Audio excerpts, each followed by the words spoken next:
जैसा कि सिम्टम्स हमने कार्डिनल सिम्टम्स डिस्कस किए थे वो है पार्किंसन के trap. T for tremors, R for rigidity, A for absence और स्लोनेस ऑफ मूवमेंट्स, यानी मूवमेंट्स जितना भी है बॉडी का वो स्लो हो जाता है, and P for postural disability. और इसके अंदर स्टेज 1 में पेशेंट को अपना डे टू डे एक्टिविटी करने में कोई भी हानि नहीं होती है, वो अपना इजीली कर सकते हैं, उनको किसी सेकंड असिस्टेंट या कोई भी सेकेंडरी हेल्प की रिक्वायरमेंट नहीं होती है। तो रिजिडिटी मतलब स्टिफनेस, बॉडी में टाइटनेस या फिर जैसे कहते हैं स्टिफ हो जाती हैं, वो इंक्रीज हो जाता है। फेशियल एक्सप्रेशन स्लो डाउन हो जाते हैं, आईज का ब्लिंकिंग कम हो जाता है। नमस्कार, मैं डॉक्टर मोनिका यादव फ्रॉम कर्मा आयुर्वेदा।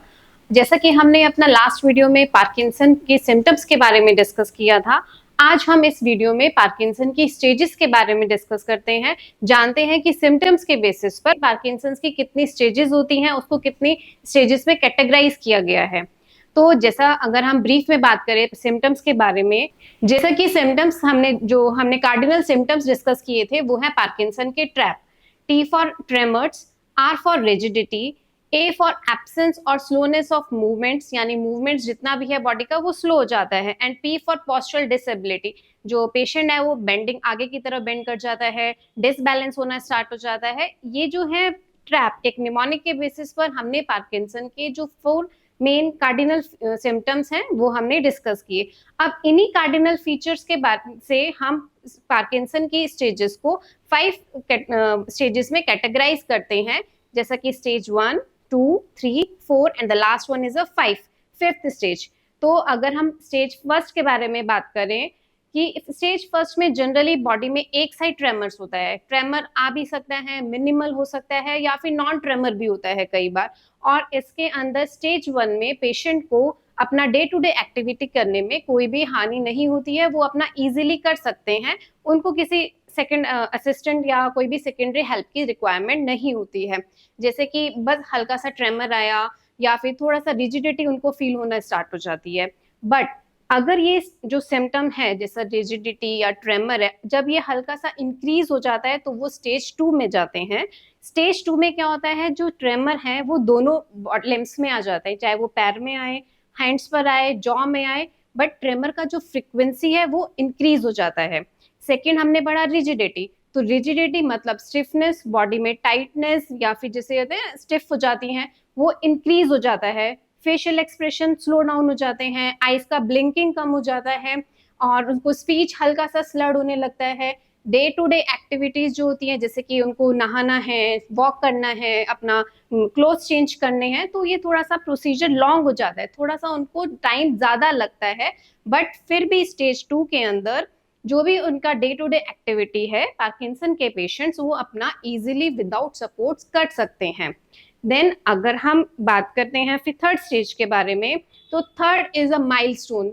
मतलब थर्ड है जो स्टेज वो एक बहुत इंपॉर्टेंट स्टेज है, क्योंकि वो सारे जो सिम्टम्स हैं, जो ट्रैप वाले सिम्टम्स हैं, जब वो एक्सट्रीम लेवल पे बढ़ जाते हैं तो स्टेज 3 आता है। और स्टेज 3 के अंदर पेशेंट का जो क्वालिटी ऑफ लाइफ है वो रिड्यूस होना स्टार्ट हो जाता है। पेशेंट को अटेंडेंट का रिक्वायरमेंट पड़ भी सकता है और वो नहीं भी। बट इस स्टेज में, थर्ड स्टेज के अंदर, उनका जो भी हमने जो ट्रैप पढ़ा, जो भी हमने सिम्टम्स पढ़े, वो सारे सिम्टम्स अब एसोसिएटेड हो गए हैं फॉल के साथ। मतलब पेशेंट जो है उनके अंदर ट्रेमर, रिजिडिटी, स्टिफनेस, डिसबैलेंस, ये सब तो रहेगा ही रहेगा, साथ में फॉलिंग टेंडेंसी भी इंक्रीज हो जाती है, उनका गिरने का टेंडेंसी, थोड़ा सा चले फिर वो गिर गए तो लड़खड़ाहट आ गया है, ये उसके अंदर मिलता है, जिससे क्या होता है उनका day to day activity hamper होना स्टार्ट हो जाता है, जो पेशेंट का लाइफ का क्वालिटी है वो रिड्यूस होना स्टार्ट होता है। तो इसके अंदर जो सिम्टम्स हमें बेसिकली देखने को मिलते हैं, जैसे ट्रेमर्स, बहुत ज्यादा ट्रेमर्स आते हैं। अब कोई भी जो ग्रिप है या कप उठाना है, स्पून उठाना है, वो रिड्यूस हो जाता है, बिल्कुल भी नहीं वो कर पाते हैं। राइटिंग चेंज होना स्टार्ट हो जाता है, पेन का ग्रिप नहीं बनता है, ठीक है, ब्लिंकिंग कम होना स्टार्ट हो गया है।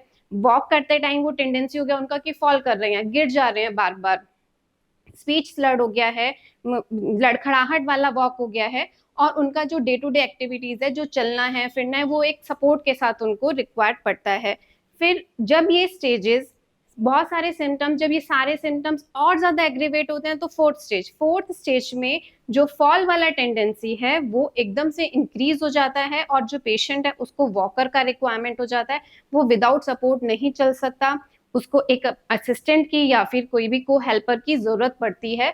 और साथ में जो सारे सिम्टम्स हैं पार्किंसन वाले, जैसे rigidity, tremors, disbalance, slurred speech, loss of expressions, anxiety, नींद का कम हो जाना, बॉडी में स्टिफनेस रहना, ये सारे सिम्टम्स हमें सब कुछ देखने को मिलता है और पेशेंट का जो बॉडी है वो डिट्रॉइट करता चला जाता है।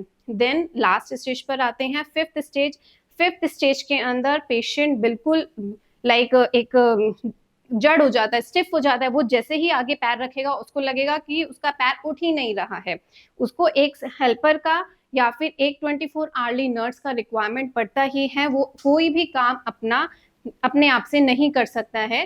साथ में जो फिफ्थ होता है वो बहुत एडवांस स्टेज हो जाती है, उसके अंदर हेलोसिनेशंस हो गया, डिल्यूजन्स हो गया, यूरिन एंड स्टूल पर कंट्रोल कम हो गया, खाना जो वो खाते हैं वो चौक होना स्टार्ट हो गया, ब्रीदिंग इश्यूज आने स्टार्ट हो गए, तो बहुत ज़्यादा डिट्रॉइट हो जाती है फिफ्थ स्टेज के अंदर। फिफ्थ स्टेज में हमें उन्हें एक 24 आवर्ली अटेंडेंट देना ही पड़ता है।